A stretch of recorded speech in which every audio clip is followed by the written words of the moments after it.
बरगढ़ विधानसभा BJD प्रार्थी देवेश आचार्य एवं प्रचार पर बाहर सहित किसी आलोचना करवा केमती चली प्रचार कौन अच्छी भोटर मूड कारण देवेश वर्तमान विधायक भी अच्छा आमर देखो गोटे प्रयास भोट ओडिशा भोट पूरा ओडिशा बुलुछु लोक सचेतन कराऊछु भोटर मूड परखुछु नेता अंदाज लोक जनाऊछु प्रयास को अपन केमती निश्चित भाव सुंदर प्रयास गणतंत्र महापर्व यहाँ एवं प्रत्येक मु तो विशेष भाव में अनुरोध करी आपण जरिया प्रत्येक नागरिक तांकर भोट दान करी तांकर अधिकार को साब्यस्त करंतु तांकर चॉइस रो सरकार करंतु जो द्वारा कि ओडिशार एवं भारत वर्षर सठिक भाव में डेवलपमेंट हो पारियो जे क्षमता रे थाए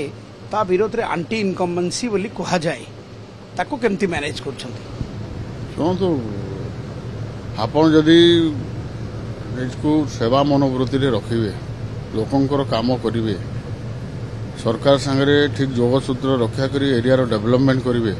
एंटी इनकम्बेंसी रो कोनोसी प्रश्न उठिबो नाही। विरोधी मुद्दा करिसंती जे दिन थिला बरगढ़ गोटे शिल्प नगरी थिला गोटे परे गोटे शिल्प बंद जाउची एशियार सबुठु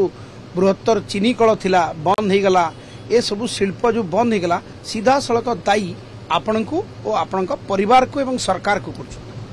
शुणु एशियार सर्वबृहत नथिला चीनी कलर इतिहास आपड़ देखिले जानवे चीनी कल प्रतिष्ठा मोर ग्रांडफादर पद्मश्री डॉक्टर प्रसाद गोटे समग्र ओडिशा समवायर आंदोलन चलुला से समय निजे करथिले एवं दीर्घ समय चलिला परे पर्यायक्रमे कांग्रेस सरकार भूल नीति जो 1980 मसीह तार अधोपतन आरंभ है एवं आपण जानती मु तथ्य देखिए आपको कहीपरि मु विधायक है 10 वर्ष भितर चीनी कलर प्रत्येक वर्षर तार मेन्टेनेंस पाखापाखि 2 ରୁ 2.5 कोटी टंका एभलिया पाखापाखि 20 ରୁ 22 कोटी टंका मु आनिकी चीनी कलर पुनरुद्धार देइथिली किंतु वर्तमान आखु चाष आम अंचल हो ना एवं जो इल्ड रेट हेबार कथा आखुरु प्रोडक्शन हेबार कथा सुगर से production rate all India level रे बरगढ़ बहुत कम रहा जद्वारा कि भाइबल है नहीं चलेबा मु मोर काम सब चेष्टा करे 100% आउटपुट के पाइबी।